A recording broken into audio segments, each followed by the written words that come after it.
So Hoi-To received his PhD from the Arizona State University. Before that, he did his master's in the his undergrads in the Chinese University of Hong Kong, where he's currently an assistant professor. He has done quite a lot of work in the area of signal processing, machine learning, with quite a lot of applications in network science. And he has been recognized also with many different awards, including the dissertation award from Arizona, and also Best Paper Award in DEGAS 2018. So looking forward to your talk. Okay, so thank you, Dorina, for the very kind introduction, and it's really also a great pleasure for me to present in this floor. And also, after like a long hiatus from the GSP workshops, this is really a great event. I also definitely thank the organizers for putting this through after so many years of COVID-19 and travel restrictions.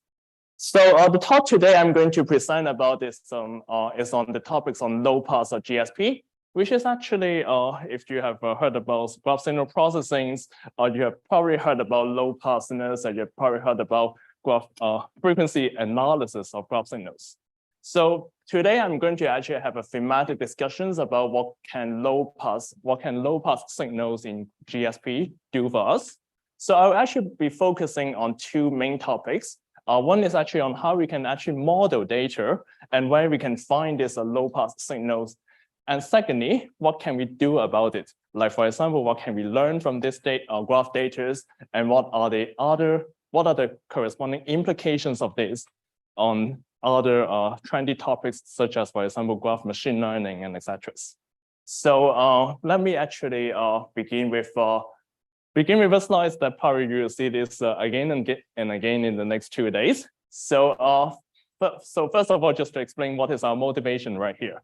So our motivation right here is, of course, we want to deal with network data or somehow data that comes from a certain graph. So that is also part of the reason why we are all here looking at topics on graph signal processing. So basically, as we know of, graph signal processing refers to having tools that allows us to deal with data that might have come from graphs or networks. So basically, that is referring to signals that are generated from processes affected by, let's say, irregular or something, or that has relational parameters, such as those that come from social networks, economic networks, and etc. So I know that also the audience here are also quite diverse. So if you, for example, come from a statistics background, you have probably heard about graphical models, you've probably heard about Gaussian Markov random fields. So basically, you use a statistical way to associate your data with a certain graph. If you come from a machine learning background, you have probably learned about graph embeddings, how you can actually represent data on a graph. So here we are in a GSP workshop. So I bet a lot of us have heard about graph signal processing. And I think we are in a unique position in the sense that we actually try to impose some generative and interpretable models that describes how signals are generated. Essentially, in signal processing, we often try to deal with processes that involves an input and also involves an output, where the output is our observations. So in signal processing, especially, we can try to aim at getting some interpretable models about what the signals are. So of course, our focus is on the last part right here. So just a one slide summary of what what I meant by low pass GSP. So in signal processing, as we learned from our, let's say, signal and systems 101 courses. So we learned, so oftentimes, usually maybe the second week or the third week into the semester, we teach students about what is frequency analysis of signals. So we learned about things like, okay, so there are something we call low frequency signals and high frequency signals. And those are some alternative way or dual way to actually understand what signals are, what are the signals that we are dealing with. So low frequency is basically refers to signals that are like varying slowly with respect to time. High frequencies are those that vary a lot with respect to the time. So similar notions actually carries over to GSP. As we know of, for example, we have low pass for low pass graph signals. those are signals that doesn't vary so much over the graph, over the adjacent entries or elements on the graph. And as you move forward to like higher and higher frequencies, or the so-called long low-pass graph signals, so those you can see more variations across the nodes on the graph. So some take-home points here that I want to convey you in the next 40 minutes or so is that these low-pass graph signals are actually quite prevalent, as we can actually analyze from the physical models that governs a number of our physical operations on networks and etc. And secondly, we can actually exploit those structures that allows us to do so-called graph topology learning, or actually learn some information, extract informations from the graph data. So this will be the take-home points for today. So here's an outline of what I want to discuss in the next 40 minutes. So I will be first of all try to make sure that we are all on the same page. So I'll talk about some basics of GSP models, trying to formally introduce what is my notion here about low-pass GSPs, and also quick introductions of some basics on graph signal processing in case you have missed it from the previous talks. So then afterwards, I'll be spending around 20 minutes to talk about what are the tools that the communities here, I think a lot of us sitting in this room have actually developed about how we can learn the graph topology from our data. Then to wrap up, I will talk about some inference problems that are beyond graph learning, that are, for example, related to graph machine learnings, and what are the implications about low-pass signals on those. So let's begin with some basics about GSP models. Okay, so I want to use this slide here to actually emphasize on the point that actually how we should view network data. So as signal processors, so we learned about concept about filtering about excitations. So that is precisely actually how we want to view the network data as. So basically we say that the network data consists of filters and also excitations. So what do I mean by all this? So let's, for example, consider like having an undirected graph, G denoted by V, E, and A, some weighted adjacency matrix having altogether n nodes. So we make observations on the nodes. But what are those observations? So typically we call those our graph signals, which are vectors that are n-dimensional, defined on the nodes. So in signal processing, we say that when we observe signals, they are often filtered versions of a certain excitations. So here, this precise notions actually carries over to graph signals. So we should ask ourselves then, what is our favorite forms of filters? So actually, the common answer that comes to our mind is LTI filters, linear time invariants. So what does LTI actually consist of? So it consists of having to define a certain shifting operators and also having some linear combinations. So that is sort of the steps of developing a certain model of our network data. So let's look at what are these two components and how can we construct them. So the first thing that we need to construct is a shift operator. So what does it mean by shifting on the graph? So here I want to draw on some examples from a classical reference written by Professor Joseph Mora and Sandri Hela in 2013. That is a seminal papers on graph signal processing. So it actually starts with an examples by trying to model what is periodic signals. So with a periodic signals, for example, you can define a cycle, a directed cycles, and then you can actually define the corresponding adjacency matrix in this form. And now observe that actually applying this very same adjacency matrix right here on a vector x1 to xn by multiplying this matrix on the x1 to xn once, you actually get a new signals that consists of xn, x1 until xn minus 1. That is just like having a periodic signals and you let the time moves on by one-time steps. So it is precisely saying that applying A is like analogous to shifting the signal in the periodic sense by one step. So here, if we want to extend this very same concept to having graph, you simply replace that A, which in this case is a directed cycle, by any graph you like. So that is how we actually end up having a GSO, which is defined as a matrix that trying to mix its adjacent elements on a graph. So some common choice about GSOs. So people typically take the GSO matrix as the Laplacian matrix, which is L equals to the degree matrix minus A. So for the rest of the talk, we're going to focus on the undirected case, a little bit slightly different from these examples here given in the talk. Also, as the notations, I'm going to introduce the eigenvalue decompositions of the Laplacian matrix. I'm going to use U for the eigenvectors. I'm going to use lambda for the eigenvalues. And precisely the eigenvalues, I'm going to sort them in an increasing order. So just to make sure that we are on the same page on this. So having defined what is a shift, we can then define what is a filter. So as I mentioned before, in order for a filter to be LTI, linear time shift or linear time invariant. So one common choice is actually to define the graph filter as a matrix polynomial. So basically you have some filter coefficients here called HL, and then you sum them up, L to the power L, and then you get the graph filters. And one nice thing about having these properties is that we have a shift invariant properties, meaning that you can shift the signals by one step, and this will be equivalent to whether you shift it before the filtering or after the filtering, and it doesn't matter.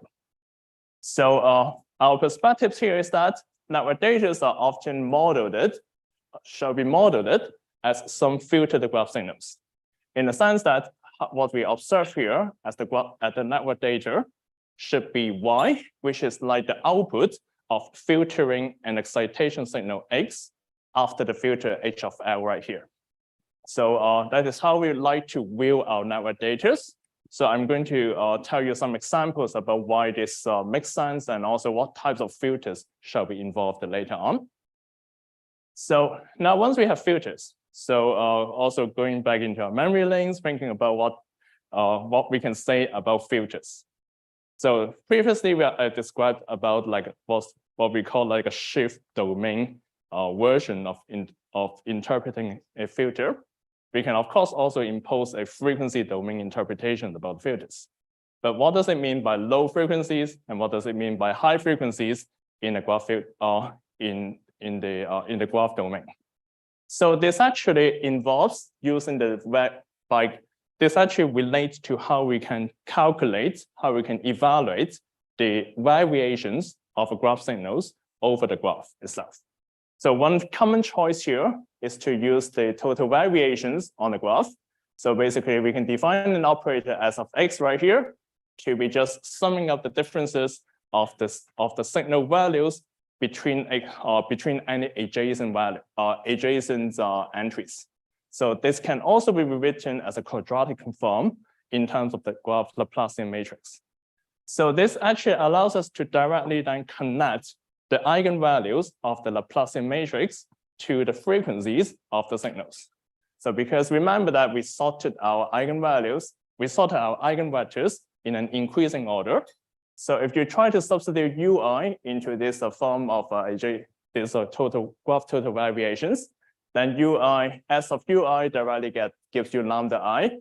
So basically here the right choice or the right basis for the graph signals shall be denoted in such a way that U1 corresponds to the lowest frequencies and UN corresponds to the highest frequencies.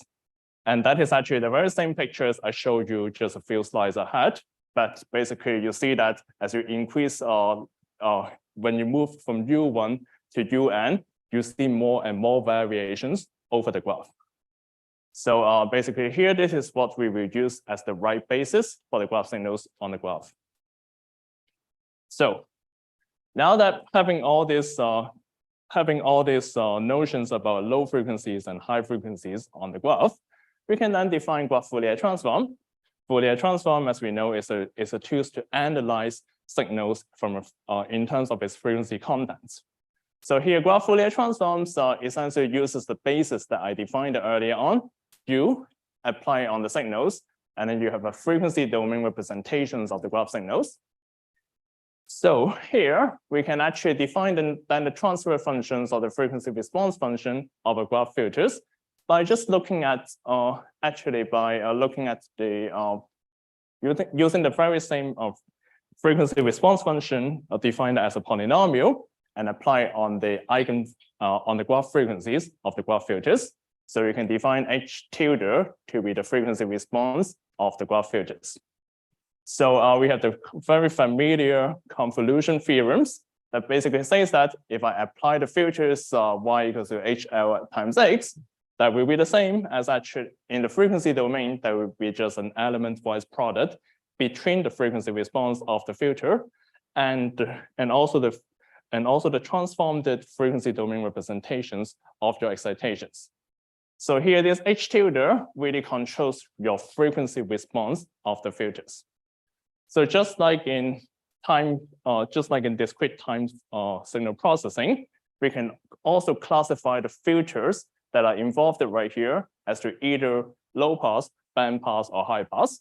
Essentially, the low pass ones are those that has let's say like an ideal response from the lower frequencies H1 to HK, and then beyond that you just force everything to 0.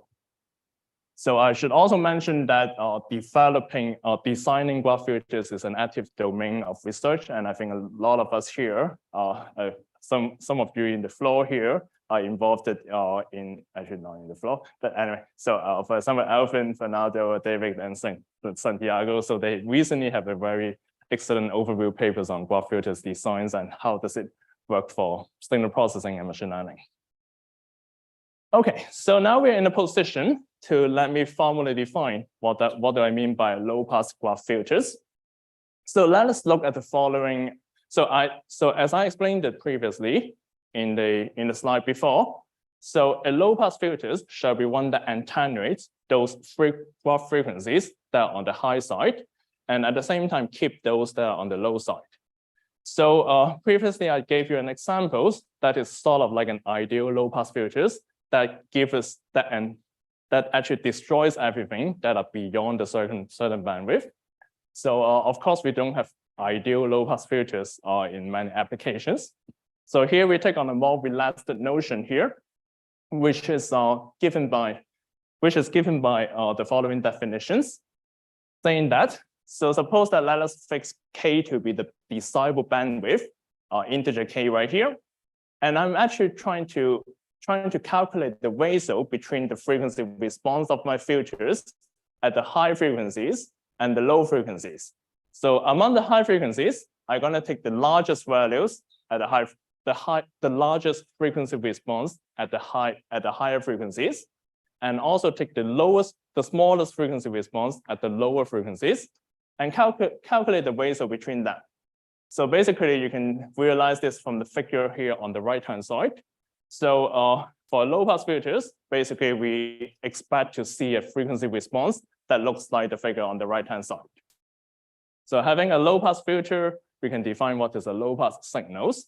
So basically a low pass signals is the one that is filtered using a low pass filter, just like a natural way to define what is a low pass signals here. So let me actually remind you one thing here, that the frequencies, when we define low pass filters, when we define the bandwidth of a low pass filters, here I take on the notions that actually uses the integer K, counting about the ordering about its frequencies on the graph, from the graph frequencies lambda1 to lambda n. So there are different notions. For example, you can actually look at the exact values of the graph frequencies lambda1 to lambda n, and then you define the similar notions according to this. So here we use particularly these notions based on the integers, but be reminded that the frequencies itself can be non-uniformly distributed, in the sense that sometimes you may have lambda1, lambda2 that are not evenly distributed, just like the figure here I show on the right-hand side. So sometimes this will actually lead you to have low pass filters more likely to have a low pass filters of higher order, more likely in this case. So I would also like to conclude this subsession on by giving you some examples that actually this low passness interpretations about the graph signals can be inspired using physical models. So here I give you two of the examples that we summarized in one of our overview papers written 3 years ago. So here's the ideas. So social network data, so we can, for example, follow the so-called DEGAS models. And you can actually deduce that the steady state opinions of, let's say, in the social networks will follow these equations. And in this case, actually, the corresponding HL will be a low-pass filter. Sometimes you can also use it to model financial data, so which are according to certain stylistic settings. You can also observe that the steady state observations we obtain can also be modeled using a low-pass filters. So we do have several other examples in the paper in the SP magazine papers, but I just want to mention here that physical model does lead to some low-pass behaviors that we like to see. So, and I also remember that one of the posters here in this sessions was also referring to a certain diffusion models, and that is also another examples of having low passness. So now we have, so I hope that the previous 15 minutes or 20 minutes have convinced you that we do see a lot of low pass signals around in the physical world. So now as signal processors, as GSP researchers, what can we do about that? So actually many applications have been resulted from applying this low passness interpretations, such as denoising, such as graph samplings and recoveries. So here I want to focus ourselves on something that I find myself very excited about. Is about how do we learn the graph topology from this low pass data.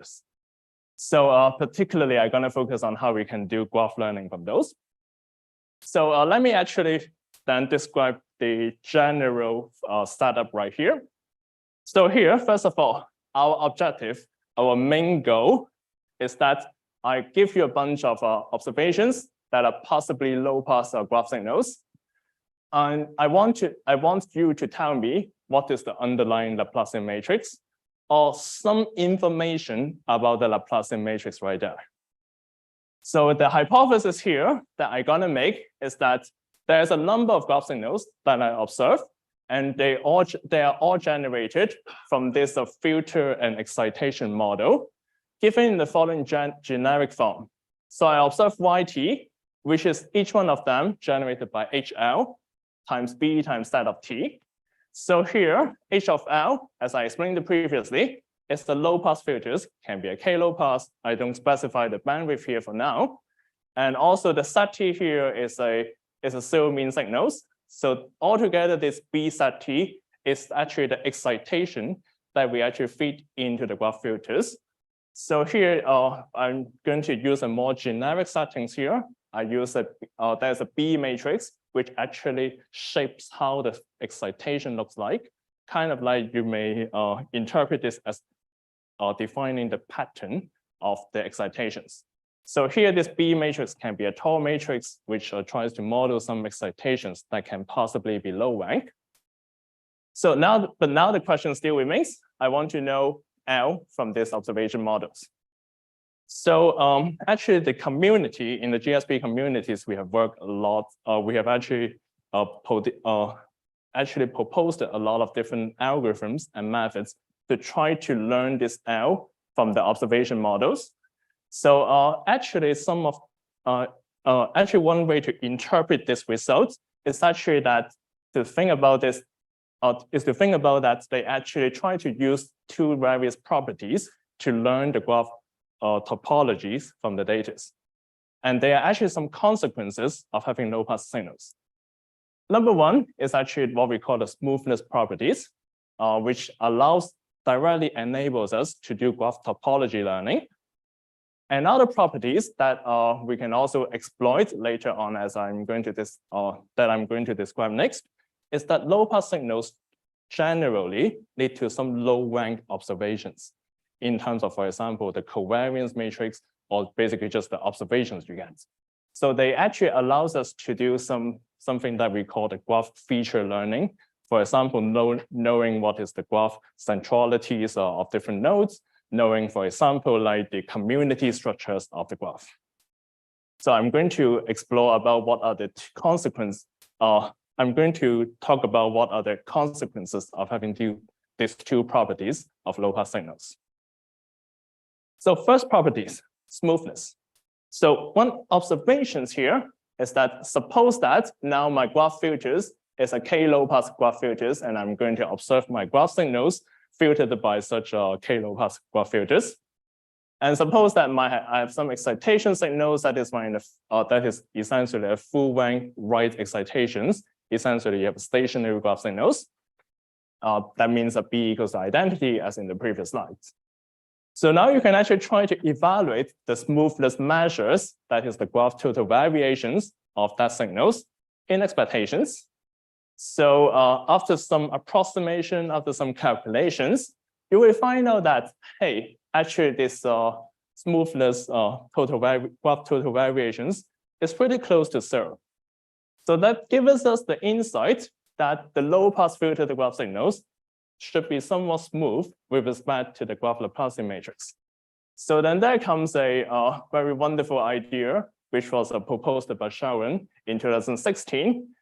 This actually tries to optimize the graph, aiming at finding like a smooth way to explain the graph filters, to explain the graph signals, which involves a slightly complicated optimization problem here. But the idea here is the same, is really that I want to find an L hat that makes the signals smooth, that makes my observation Y smooth with respect to it. And it actually works very well. So for example, if you compare this to some graphical lasso using a GL log that, and it actually recovers the graph signals pretty well. So of course, this is not the only way to learn a graph, to learn the graph topology from data. So also previous works also involves, for example, using the famous graphical lasso formulations, using the spectral template formulations, using some causal modeling of DEGAS. So that is just one properties that we can use that allows us to learn the graph topology. So another properties that is a result that can be resulted from the low passness of the graph filters is actually low rankness. So, but let me first of all talk about what are the potential issues with, for example, using just smoothness. So one thing here is that actually sometimes when the excitation signals are actually low rank, basically, for example, when you excite the graph filters, you can only feed the signals to a small number of nodes. Then in this case, actually, you get a pretty low rank excitations. And in terms of the data, and then at the end of the day, your data covariance matrix will be sort of rank deficient. So now you don't have enough equations for you to infer the graph topologies. So in this case, actually doing graph learning can be quite challenging. So what can we do next? So if I still want to learn the graph topologies. So one observation here is that actually, if I try to calculate the covariance matrix of the low-pass filtered graph signals, upon some approximations, actually this CY or covariance matrix is actually a low-rank matrix. So, and this approximation shall hold if your filter is sufficiently sharp, meaning that the attenuation power of the low-pass filters is pretty strong. It tries to make all the high-pass, the high-frequency components disappear. So in this case, you actually have a low-rank filters, and essentially the most important observation here is that the range space that you observe from the signals still remains to be UK, which is the principal components of the principal K components of your graph Laplacians. So we can actually use precisely this thing to actually use spectral method to extract the spectral components of UK from CY. Consequence is that we can still try to learn the communities and some high-level features of the graph topology using these observations. For example, you can learn communities, you can learn the centralities of the graph using these observations. So there comes actually one of our recent works, actually not too recent, but anyway. So the idea is actually to use directly apply spectral clustering on the covariance matrix that we observe empirically, and just to combine this with k-means, and this will allow us to learn the graph or the communities within a graph, and we can actually even try to show the even try to bond the performance of how nice it represents the actual ground truth the ground truth communities in the actual graph. So trying to learn the high level structures is actually robust to having these low rank excitations. So, and this result actually works even if your excitations are not really high rank, or essentially you don't have stationary graph signals observations. So actually later on, we have did some extensions such as trying to observe multiple graphs and trying to guarantee exact community recoveries and also making dynamic observations. So previously, my result shows that actually that everything depends on the fact that we have a very sharp low pass filters. But in practice, of course, we don't always see such a sharp low pass filters. So what if we have low pass filters, but that is not very sharp? Let's say that the attenuation power is very close to having 1 right there. So one observation that we also made in the very same paper is that there's a boosting phenomenon that we can exploit. So what is that all about? So we did the following sort of thought experiment first. Let's think about, I give you a filter. I want to remove a certain identity matrix away from that filters. So you still get another graph filters, which I call H of rho.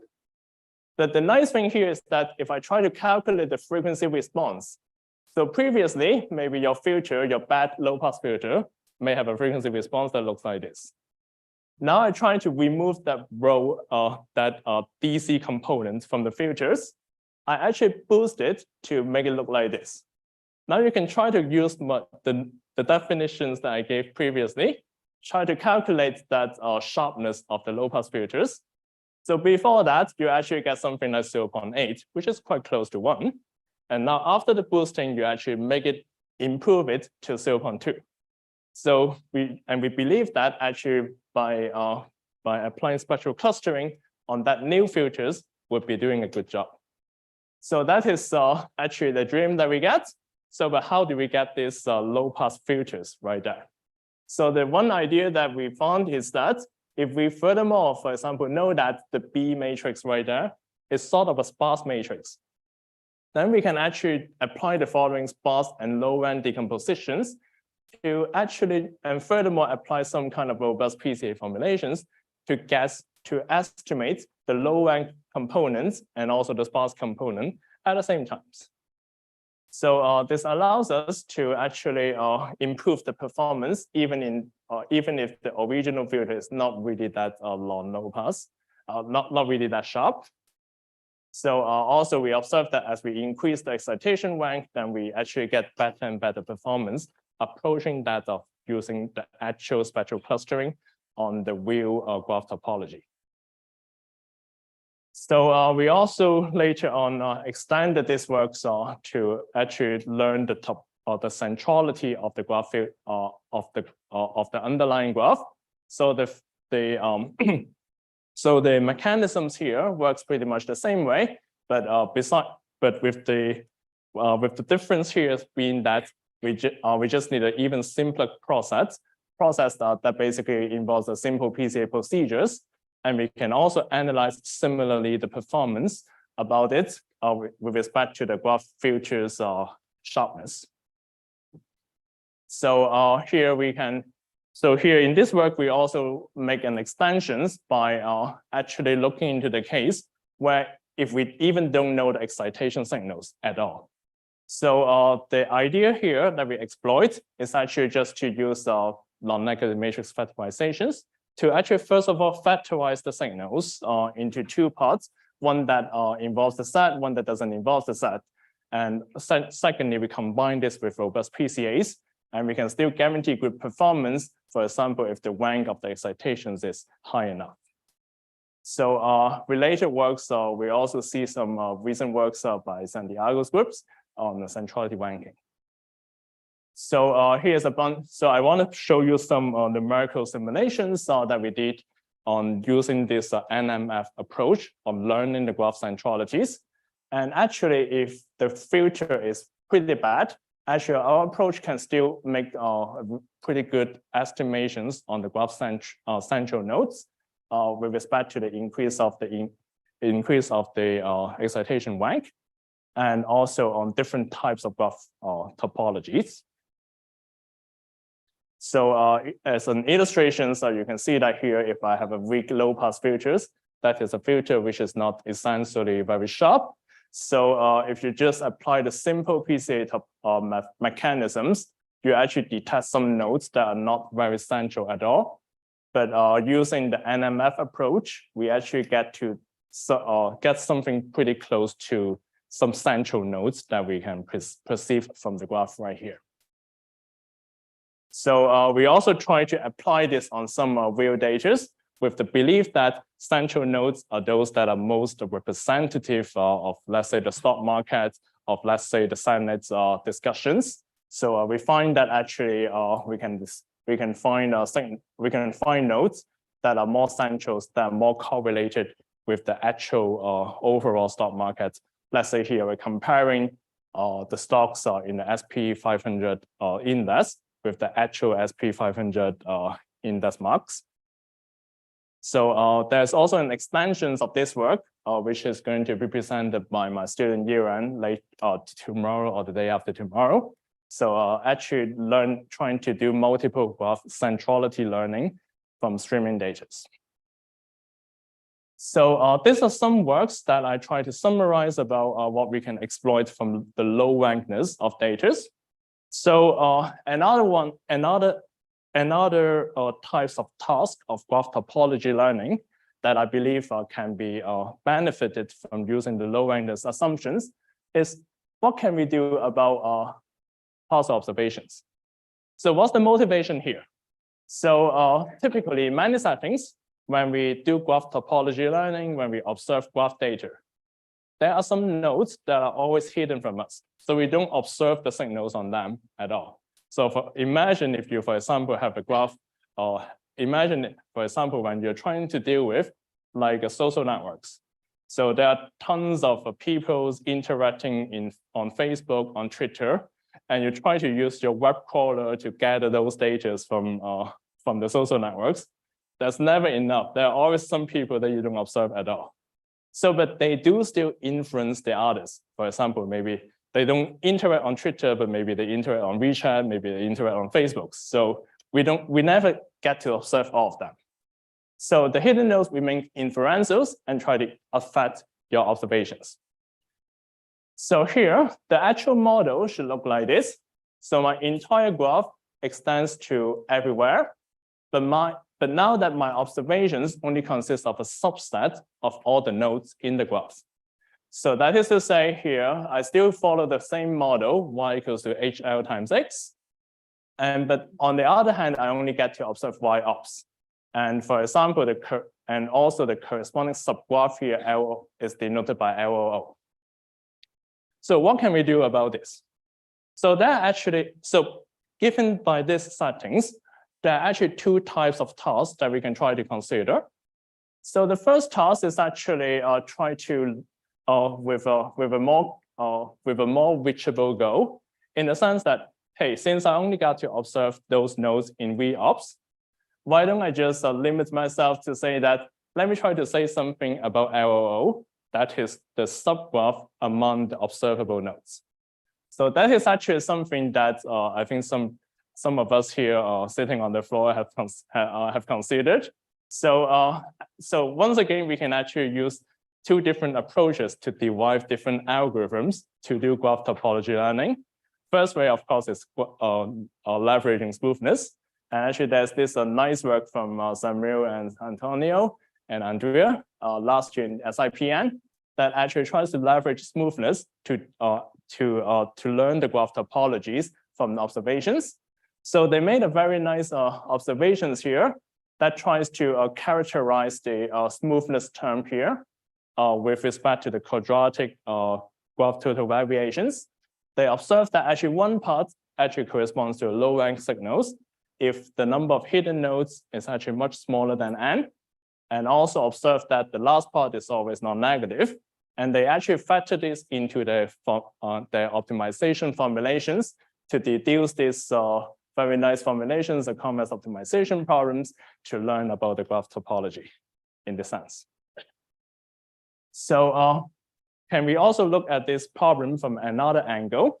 So for example, just to leverage the low rankness of the signals. So it turns out that this is almost a trivial task if we can if our target is actually not to learn about the graph topology, the exact graph topology. That is to say that here, provided that we know that the graph filter is sufficiently low rank. So now if I try to apply some sort of row selection matrix on the covariance matrix on the signals. So now my observed covariance will be just like a selected versions of the principal eigenvectors. So that is to say, so then consequently, if I just want to learn about, let's say the communities among the observed nodes, very easy. You just apply the exact same method as before, and you can get the partial community detections. You can get the partial community rankings from these observations. So this is actually some works that we have recently done as well. So, but at this point, I've only talked about how to do this partial learning of the graph topology. So we still have some hidden nodes that I don't know, that I have no ideas about. Can we also do a complete learning out of it? So here, let me try to switch our focus a little bit to talk about how to do the inference of the whole graph topology right here. So as we see here, so my observations are still y-ops and c, or maybe the CYO right there. So but now my goal here is to learn the entire A, involving those that I don't observe. So obviously we need to know some extra informations. And the question is, what are those extra informations that I can use? So actually I have done with my co-authors and students, I've actually done 2 works. So actually trying to explore these problems from different angles. So one is actually to explore some what we call site info or subgraph topologies, meaning that maybe I know, for example, AHO, or alternatively, maybe I know how the signals, how the graph filters is being excited. And we actually derive different methods through exploiting the low rankness of the signals, of the observations. So the first one that involves actually knowing the subgraph topologies. So that is to say, even though I don't get to observe the whole graph topologies, for example, I don't know AHH here, but I know, for example, how my hidden nodes are connected to the observed nodes. So in this case, what we can propose to do is to use the so-called Nystrom method to extend the eigenvectors to the unknowns, or to interpolate about the eigenvectors. So this involves a very simple calculations that involves the Nystrom methods, and we can also similarly characterize how well this complete graph learning is. For example, when we apply this to the task of learning communities. We can also try, another alternative is to assume that we actually know how the signals are excited, how the graph filters are being excited, and also how the excitations are being shaped. For example, the B matrix, and also how I'm exciting them. So we can also write down and like the equations to figure out what is that centrality vectors that I want to estimate, and formulate actually like a least square problems just to estimate the full centralities. And we can show that actually when the excitation rank is sufficiently large, once again we can learn the entire graph topologies. So here's some experiments that just to show you that if we increase the excitation rank, we can actually get better and better detection performances. So this also brings me to the last sessions of this talk. So far we have seen how we can use low passedness to learn graph topologies, and also seen these graph signals, low pass graph signals are everywhere. So I want to talk about some extensions that we are currently looking at, and also applications that are beyond graph topology learning. So one of the first extensions that we want to ask here, that we are tasked with, is the following.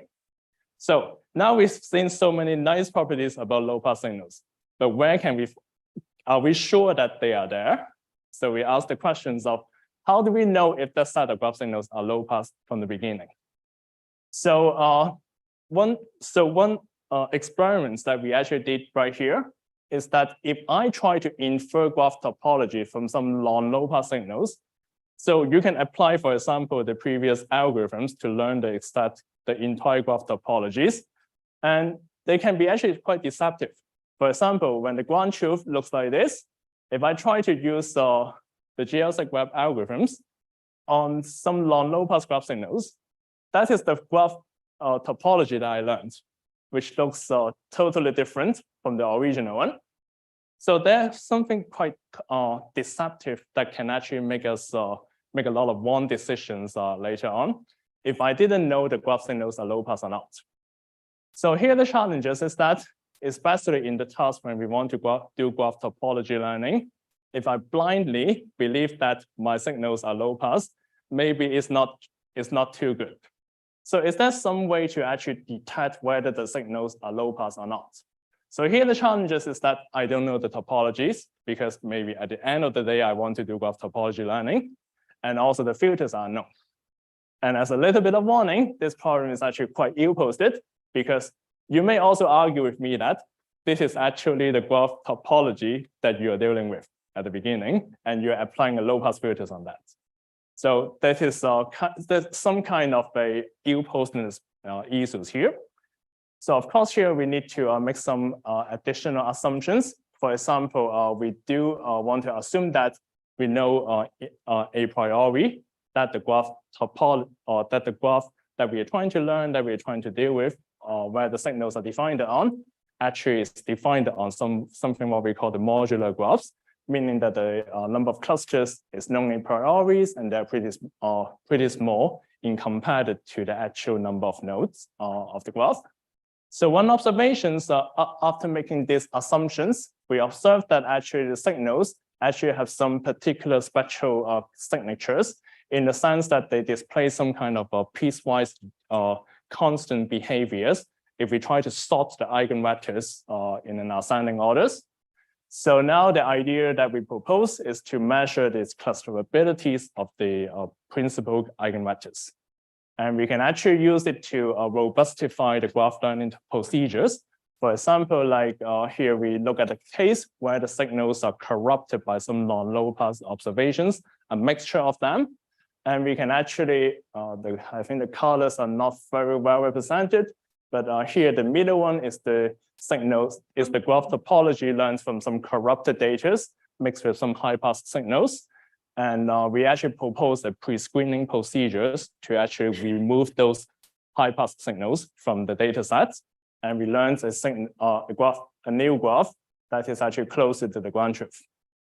So we also think that this very same methodologies can be applied to other applications, such as detecting the network dynamics involved in it. Because remember that this filter that we've been trying to model represents what is my network dynamics. So what is the physical laws that governs my generative models? And these detectors can actually be used to detect what types of dynamics are being involved right there, and also to do blind anomaly detections and etc. So that is one extension that we have been looking at. Another one that I find it also quite exciting is about, which is also related to what Gitte talked about earlier this morning, is about the stability of graph filters. So we have been trying to use the graph filters to build our graph convolutional neural networks. So one thing that is exciting about is that inside the GCN, it is a graph filters.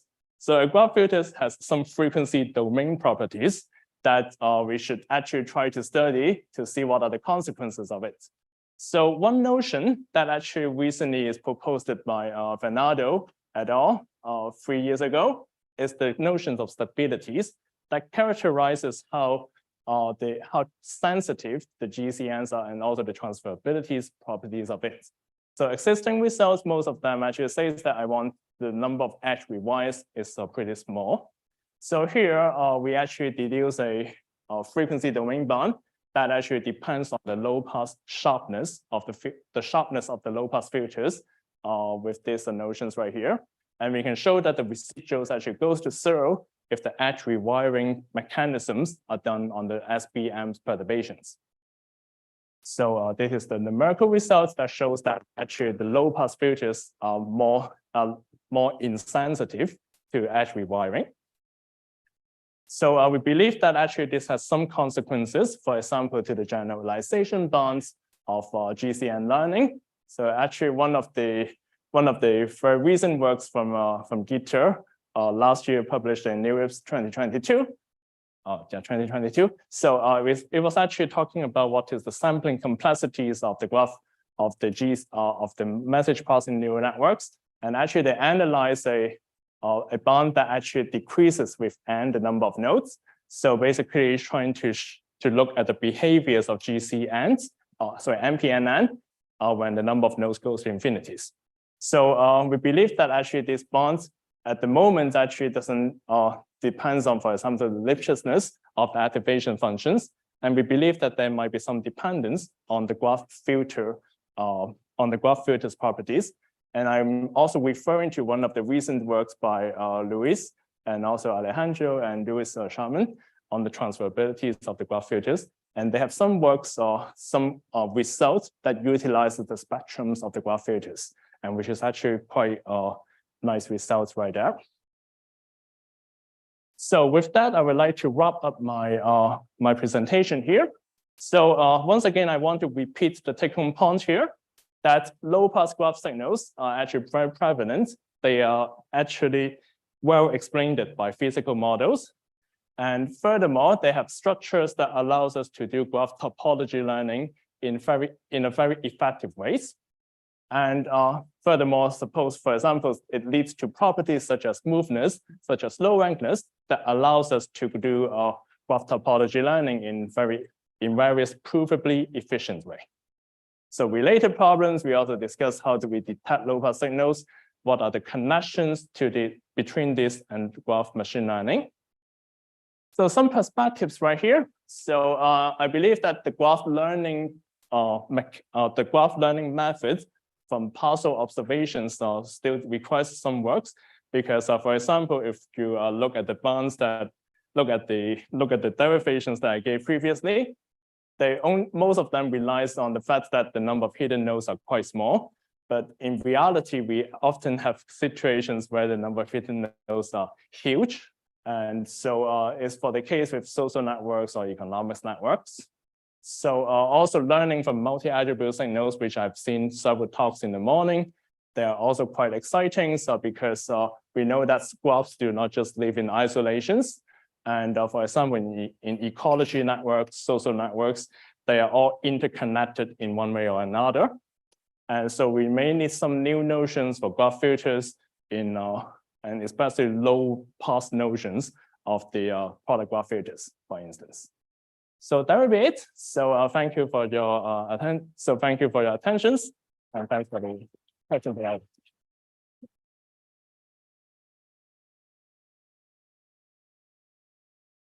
So thank you, though, for this very nice summary of where low-pass filtering in general can be useful in different signal processing and machine learning applications. So we have time for a few questions because it's also coffee break. I think we can still a bit of time. Yes. Yes. Okay, thank you very much for the nice talk. So does your method of graph topology learning assume that underlying unknown graph is connected, or it's okay to be disconnected and you can basically estimate that this different disconnected components too? Yeah, so very good question. So the question is about whether the graph topology learning methods depends on the connectedness of the graph of the underlying graph. So let me try to understand. So in general, yes. So we do assume that the graph the underlying graph is a connected graph. So because for example, if we want to derive a lot of these special properties about the graph, the connectedness is always needed because for example, we need the principal eigenvectors to be like a simple eigenvectors. So, but in practice, I believe that it is not needed. So on the other hand, for example, you can still, if you believe that it is not a connected graph, so have like containing several number of components, then I just try to split the signals into several compartments and try to learn the graph topology separately from that. So that's one heuristic way to fix it. But theoretically, rigorously, we still need to make the assumptions. Thanks for the questions. Yes. Very nice. So you were assuming the single symmetrical, or are you assuming the time series on the third node? Okay, good question. Also very good questions. So basically we do assume having like a batch of graph signals. Doesn't necessarily need to be a time series because but on the other hand, since our method, most of them requires second order statistics. So we need to estimate, for instance, the covariance matrices. So in this case, we actually need to observe a bunch of signals before making a correct estimations. Yeah. You are estimating the whole matrix or the other world. Yeah. Mm-hmm. Yeah. Not each entry in the form. Can you repeat the question again? So suppose that you are yeah. You are going to estimate as a block the whole connectivity of those 10 nodes and not just look at a pair of nodes of those 10 nodes and decide are disconnected or not. Yes.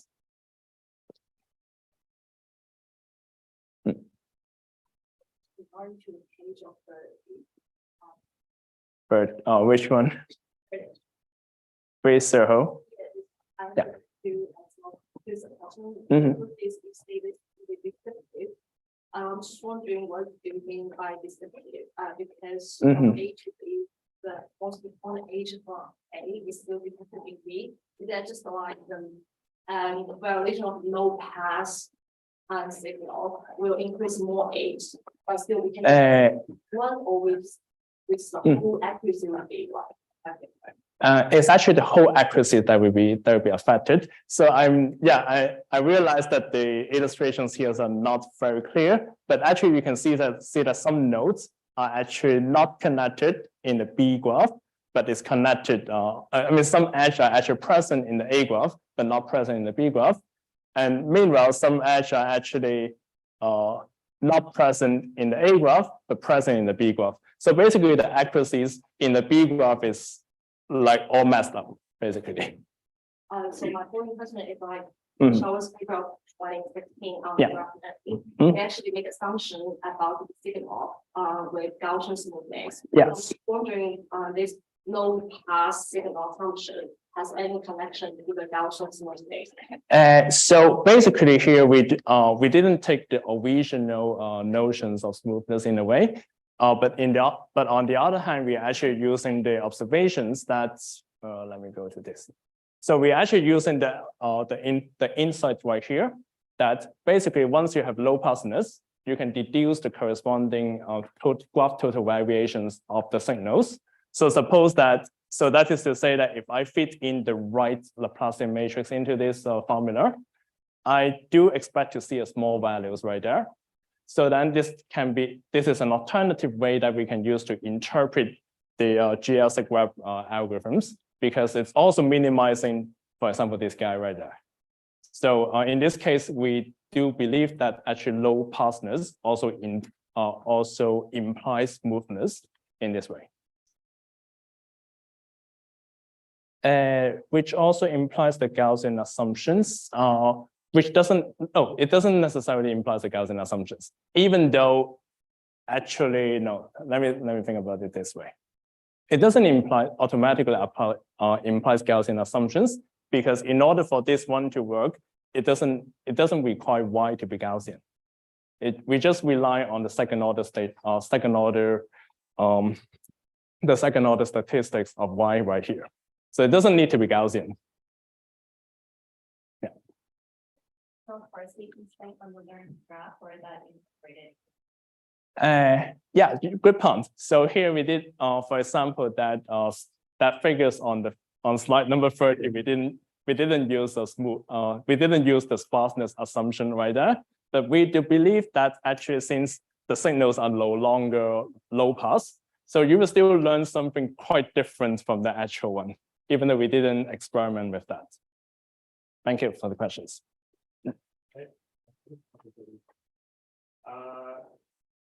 I'll slide for you again. Okay.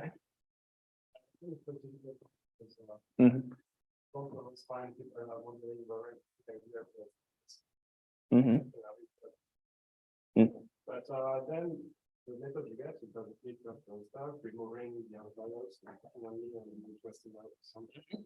Would it make sense to incorporate these negative samples as something we don't want in the learning procedure for the other one?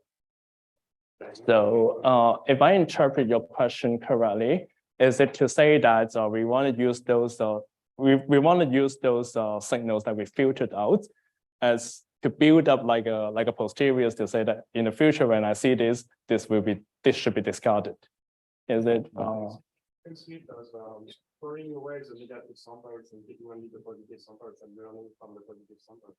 But Okay. that something does not match.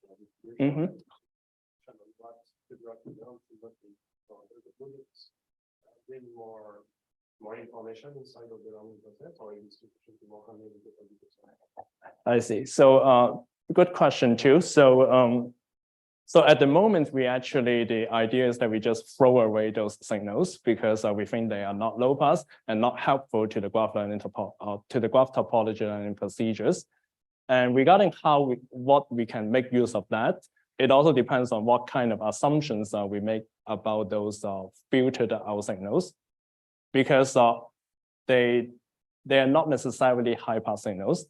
They can be simply just noise, can be simply just outliers, which maybe in that case, if we still decide to keep them, it may not be a very good idea to do this. But if, for example, we knew that those are actually high pass signals, then keeping them may be a good idea. But it's a direction that is worth developing. But if I do test, there's one which is majority and one which is kind of coherent, but not random stuff, which don't get flipped off later. Okay, yeah, sorry, I missed that part. Yeah. It just, I'm wondering if it would depend on the number of clusters you would find, because you would have one cluster with the signals of interest, one cluster is of outlier, and if you only have random signals, you have things a bit everywhere in your place, but not together. I see. Yeah, maybe that will be useful in to further improve the procedures. Yeah. Yeah. Thank you. Yeah. So just let me say, I forgot to mention this. So Chenja is one of my students who is sitting in the audience. So she'll also be presenting this work, a more elaborate version of this work later on. Ask question before the proposal. Not a question, but a comment. Mhm. But in the area of spectral geometry, Mhm. people use something like a heat kernel. Mhm. And then Oh, yeah, basically right. heat Mhm. propagate on manifold to understand Yes. the Mhm. structure and topology of the manifold. And then because you are using a low pass filtering, I think there must be some strong relationship between these two. Yeah, I think I've read some of the papers on heat diffusions and using this to, for example, do community detection and clusterings, and essentially using a random walk algorithms to do clusterings. So yeah, I think I know some of this works, but let me see. So the connections, in my opinion, is actually like at least from my understandings. So those works are actually referring to having like a low complexity algorithms to actually learn the clusters. So in the sense that they try to use random walk algorithms to just let's say let a certain node pass a message around and around and try to see what's the limiting distributions of where the token is to learn the communities. So in this case, they actually need to run the algorithms for quite a while because, well, of course, they're advanced on, for example, the mixing times of the random walk. But in my opinion, they're more concerned about the complexity of the algorithms. So here we don't actually we are more concerned about the accuracies of the algorithms because there are also some non-idealities. For example, the excitation signals are actually not white, and this is actually causing us some troubles because this is no longer stationary graph signals, and there are actually some errors that appears here and there. And one of the main obstacles that we had while doing these works is actually to characterize what is that error. Yeah. So thanks for the reminding of this also very important branch of works. So please join taking.